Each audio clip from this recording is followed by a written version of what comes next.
These are the Unit 5 Chemistry Names and Formulas Part 2 Ions and Ionic Compound Notes.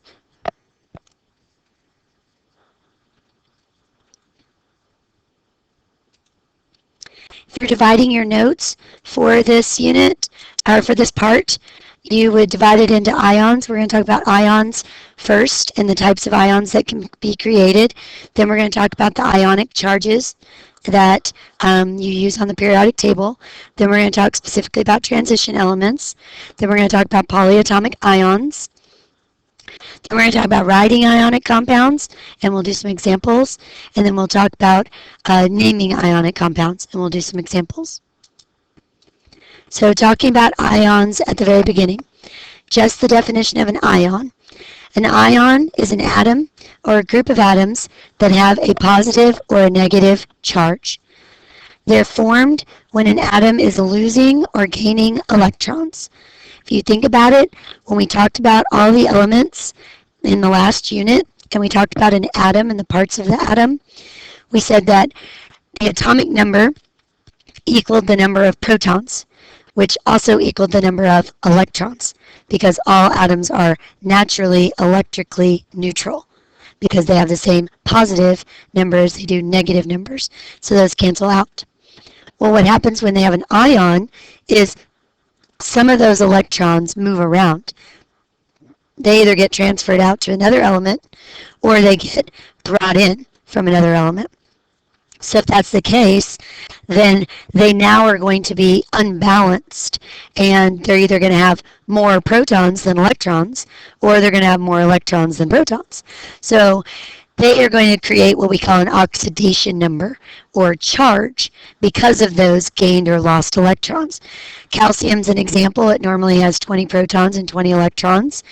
If it gives 2 of its electrons away, it now has 20 protons, but 18 electrons. So it becomes an ion that has an oxidation number of a positive 2 because it's lost 2 electrons.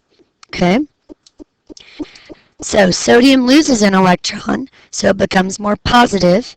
It's not 11 electrons and 11 protons anymore. It's 11 protons and 10 electrons, so it becomes Na plus 1. Magnesium loses 2 electrons, so it would become magnesium positive 2. Chlorine gains an electron, so instead of having 17 electrons, it has 18 electrons, so it's more negative, so it's Cl negative 1. Phosphorus gains 3 electrons, so it's more negative, and it becomes P negative 3. Now, notice these oxidation numbers next to these symbols are up high. Those are called superscripts, okay? And those superscripts are how you write the oxidation number or charge. And that's the thought process. The superscripts are high in the sky, like Superman, and they tell you the charge.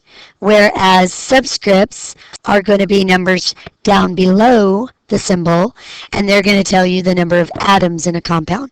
So that distinguishes between the superscripts high in the top and the subscripts down below. And remember, subscripts are down below, like the subways underground. So just remember that there's a difference between the superscripts on the top and the subscripts on the bottom.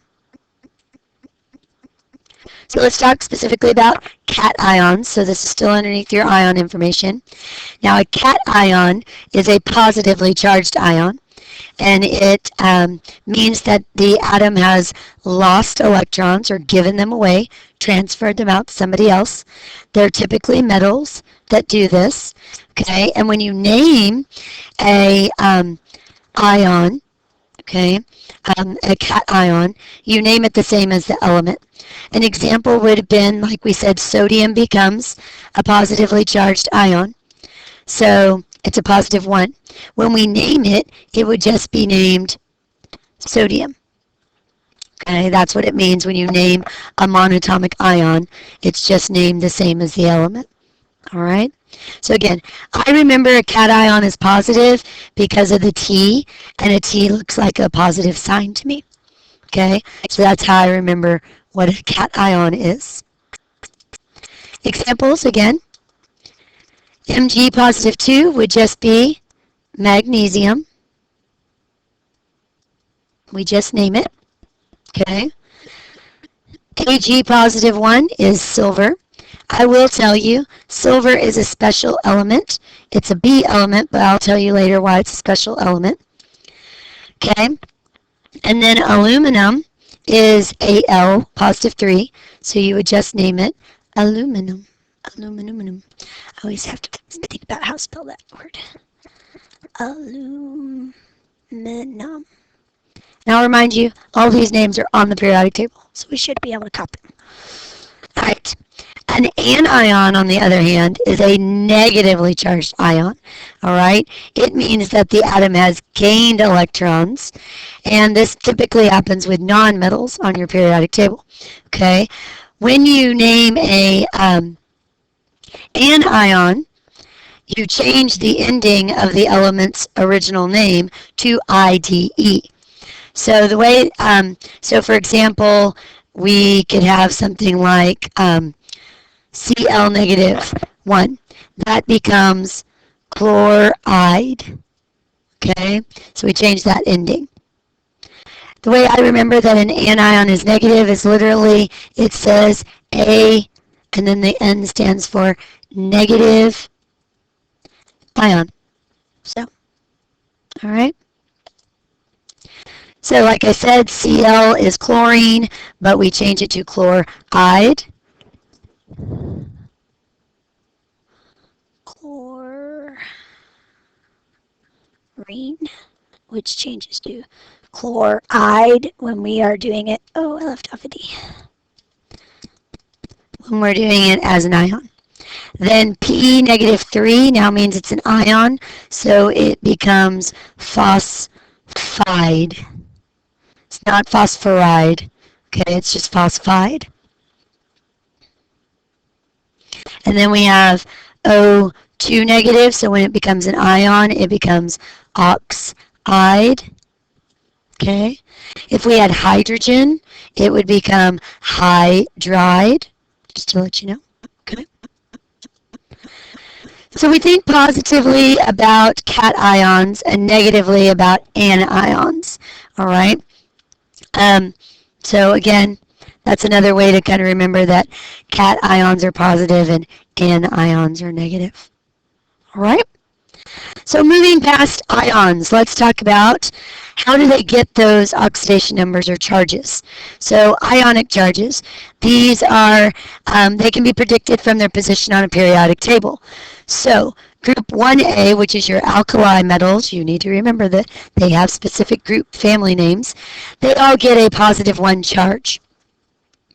Then group 2A, which is the second column on the periodic table, which is your alkaline earth metals, they get a positive 2 charge.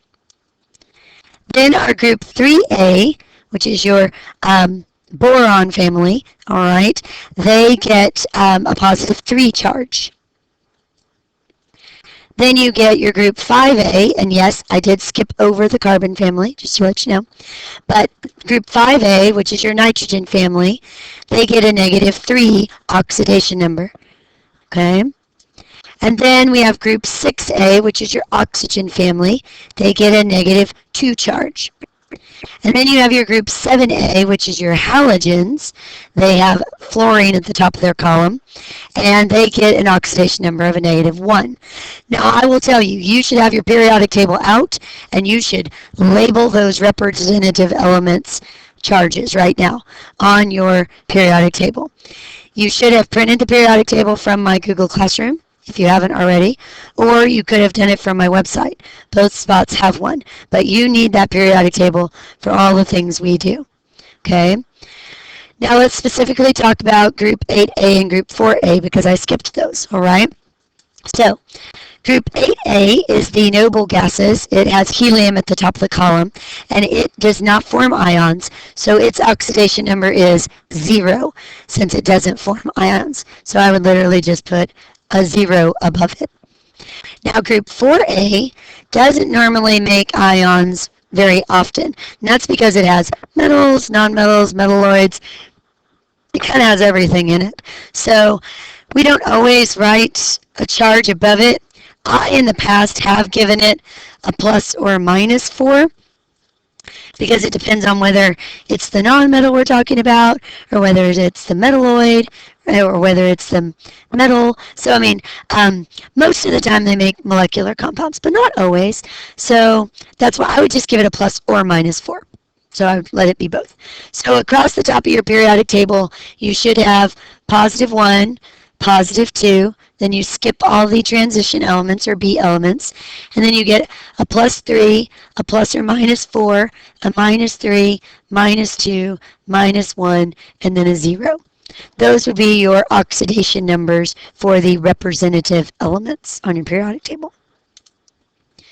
So if I have these choices over here of A through F with oxygen, I would go to my periodic table, go up the column, and that would be E. I'd look up P on the periodic table, which is phosphorus. I'd go, if I was looking for its oxidation number, I'd go up, and that should be F. Then if I looked for F, that's in the halogens, so that would be D. Then if I look up Na, which is sodium, that's in the alkali metals, so that would be C. Then if I look up magnesium, which is in the alkaline earth metals, that would be B. Then if I look up aluminum, that's in the boron family. It's the only element touching the staircase that's not a metalloid. If I go up the column and look at the top, that would get A. And then if I look up Sr, which is strontium, which is an alkaline earth metal, I would get B. Okay? You should be able to do that. Now, transition metals, which are all of your B elements, remember, okay, on your periodic table, they can form more than one ion, and they can be stable, losing a different number of electrons, okay? So we have some special cases, okay? Zinc, cadmium, and silver. Remember I said silver was a special case? Okay, they only can be one charge. So zinc can only be a positive 2. So literally in your zinc square on your periodic table, I would just write a little positive 2 in its square. And then cadmium, which is right below it, it also can get just a positive 2. And then in silver, which is right next to cadmium, it can just get a plus 1. And so that's where I would just go ahead and write those charges. Otherwise, all of them get their charges by a Roman numeral. So on your periodic table, across your B elements, I would just write Roman numeral equals charge. They are all metals, so they will all be a positive charge as well. So I will just tell you that. So some examples real quick. So if I have these options as my A through F options of multiple choice, then if I had copper, Roman numeral 1, I would look up copper on my periodic table. That is Cu. So that would be E, because the Roman numeral means it has a positive 1 charge. Then if I have iron, Roman numeral 3, I would look up iron. Iron is Fe, and so that would make it C. And it has a positive 3 charge because of the Roman numeral 3. And then if I look up lead, lead is Pb. It has a Roman numeral of 2. Now, lead is not actually in the transition elements, but it is in that column 4 where I said it could be plus or minus 4. It could also mean that it has varying charges. So that's another reason why we don't always give that particular column a definite charge value, just to let you know. But lead is Pb, so that would be Pb, and it's positive 2 charge because of the Roman numeral 2. And then Mn is manganese. Manganese is actually element 25 on your periodic table, and that Roman numeral 3 means it's a positive 3 charge, so that would be F. All right. Now, another special case is mercury. Mercury ions are unique in the fact that mercury won't exist by itself out in nature. So it actually always is a diatomic ion. So I know that sounds weird, but it's diatomic in the fact that it always shows up in twos. So Hg2 will always have a positive 2 charge. So it's kind of weird because it's mercury Roman numeral 1, but its charge is a positive 2 because it's two of them and they both have a positive 1 charge. So yeah, we won't test you on that though. That's an FYI kind of thing. So a sample ion quiz. I could literally say sodium is what? You'd have to look up sodium. Sodium symbol is Na. Its charge is a positive 1. So that would make this answer A. Then selenide. Well, the IDE ending means it's negative. And selenide is going to be selenium on my periodic table. Selenium is actually number 34. So its symbol is Se. And because I said it was a negative, I would go up, and that's actually a negative 2 on my periodic table. So that would give me E. Then iron. Iron, Roman numeral 3. Iron is Fe, and because it has a Roman numeral 3, that means it would be a positive 3. So that would be B. And then tin. Tin is got a Roman numeral with it, which means it probably is in the transition elements. But it is actually element number... Actually, it's not in the transition elements. It's a 4A element. It is element number 50. And its Roman numeral is 4. So it's a positive 4 because it's a metal. And it didn't end in IDE, so that is F. Okay, again, you should be able to look up as many as I gave you. Okay.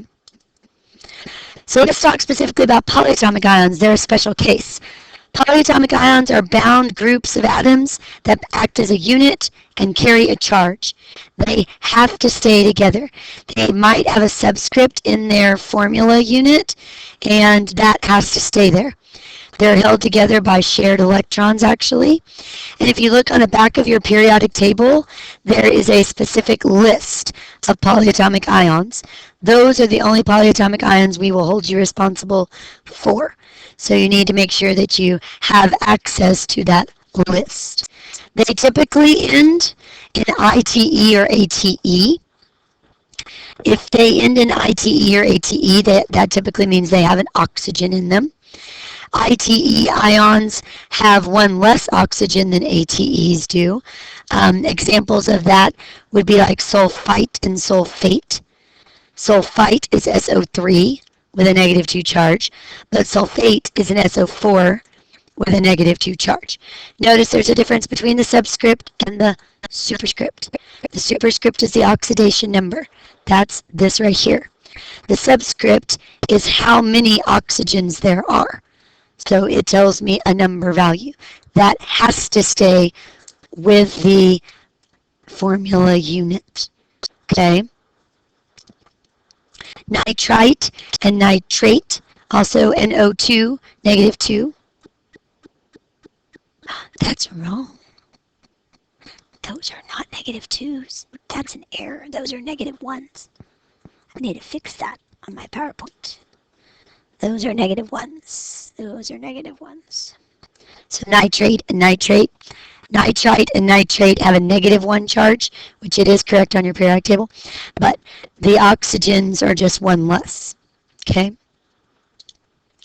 So let's talk about writing ionic formulas. Okay? This would be a specific part of this test. All right? So when you're going to have a positive cation and a negative anion and or a polyatomic ion involved. But when you have a positive and a negative ion, their charges are going to cancel out.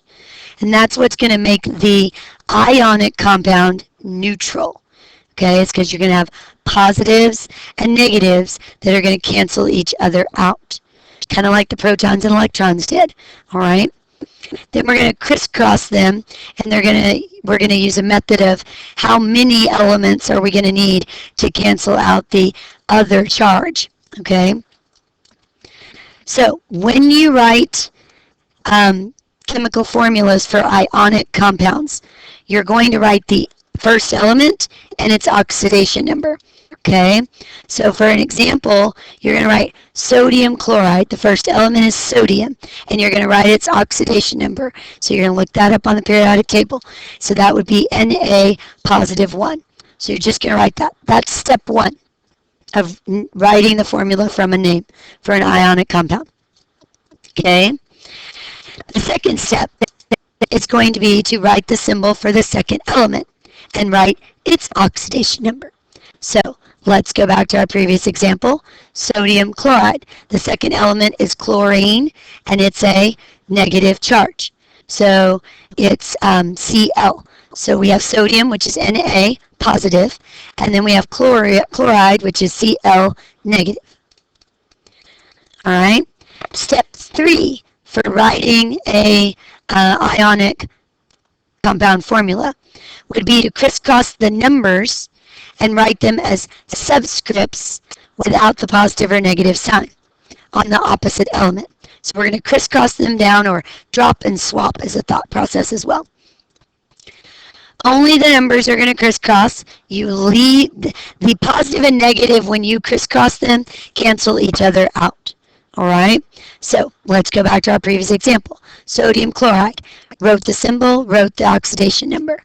Okay, now we're going to cross the 1 from the chlorine over to the sodium, and we're going to cross the 1 from the sodium over to the chlorine. Okay, notice when I cross those numbers, I didn't bring the charges. So when I rewrite this, it'll be Na1Cl1. Okay, so all I do is crisscross the numbers down.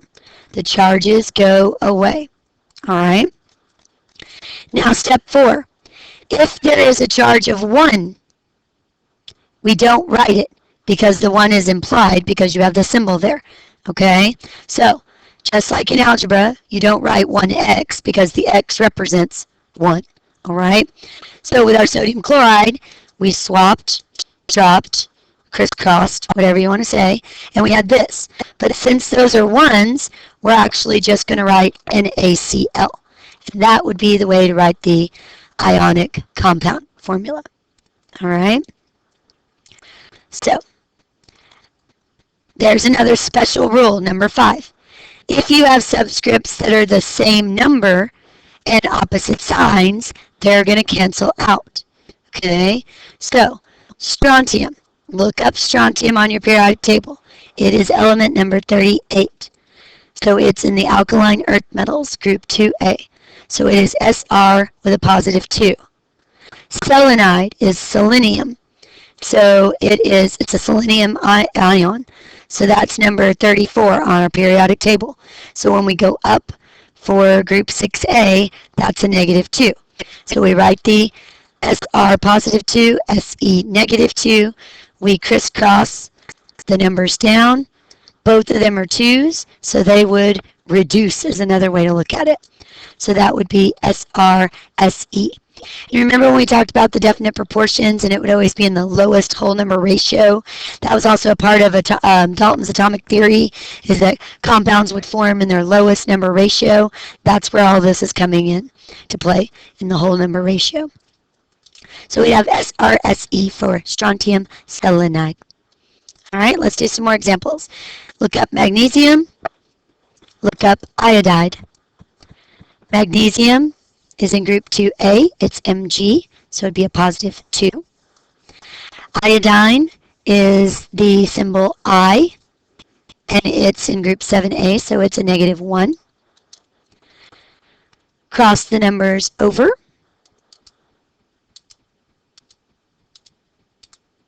And we would get Mg I2. Now, here's the thing. Some students don't always see this, but this is what I want to point out. In my formula right here, MgI2, how many magnesiums do I have? Hopefully everybody can tell me you have 1, see? And then, how many iodines do I have? I have 2, Miss C. Okay, I'm going to combine these in a compound. Now, I want to know, what was magnesium's charge? Well, it was a positive 2. And what was iodine's charge? Well, it was a negative 1. All right, so let's see what happens when I add these together. Because a positive 2 times 1 gives me a plus 2. And then a 2 times a negative 1 gives me a negative 2, which then equals 0.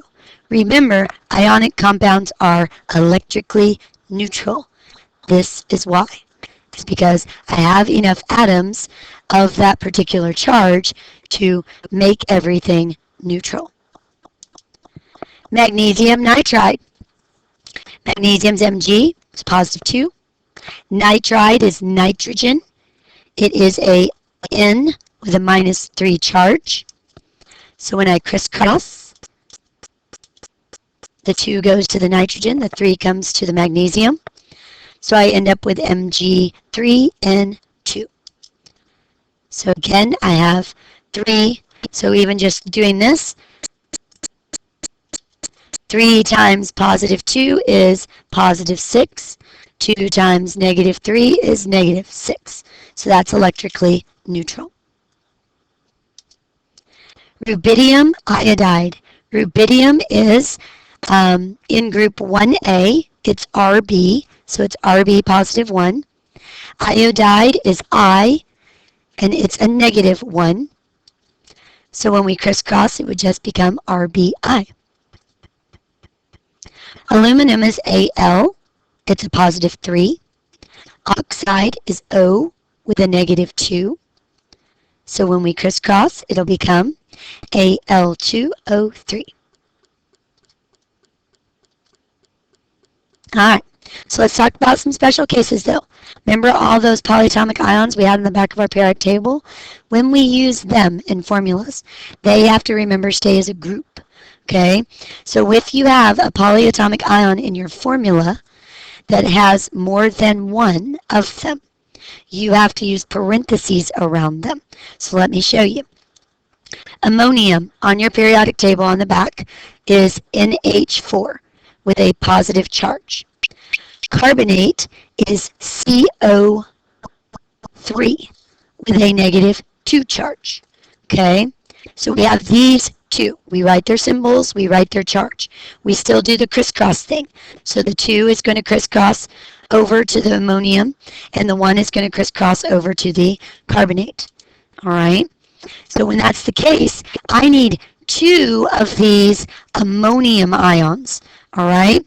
So when I write it, I'm going to have to write it as NH4 in parentheses with the 2 outside of it, because it's going to have to be 2 of that whole ion. And then I only need 1 carbonate, so it doesn't need a parentheses. It's only if you have to have more than one of them. Because, remember, this 4 has to stay there, but this 2 has to be here too. And I can't just have NH4 2, because that looks like I'm supposed to have 42 hydrogens, and that's not right. So that's why I have to put the parentheses to separate those 2. Okay? Strontium hydroxide. Strontium, like we said, is on the front of our periodic table. It is Sr, and it's a positive 2 charge. But hydroxide is a polyatomic. It's OH with a negative 1 charge.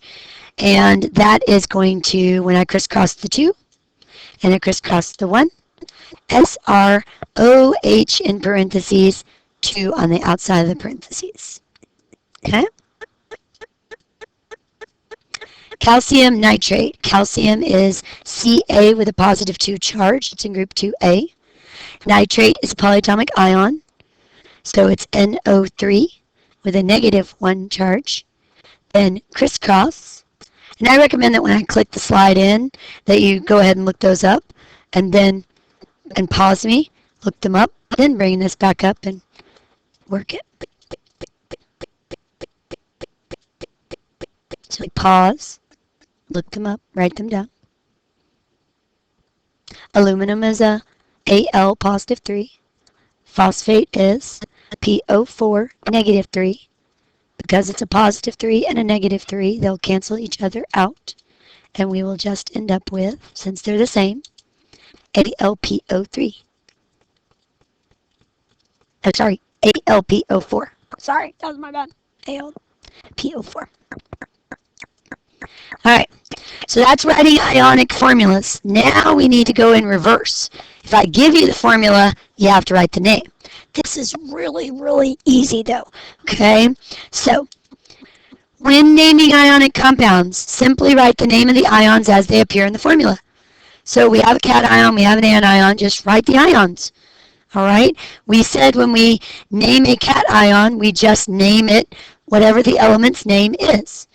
And when we named an anion, we named it with an IDE ending.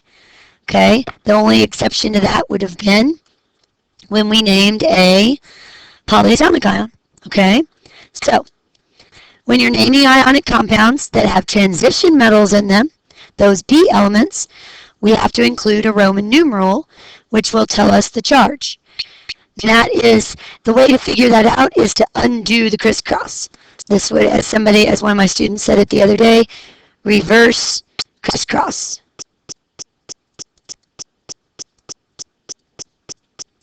Or undo the crisscross. Alright? So, for naming an ionic compound, 1, name the first element. Whatever it is, just name it.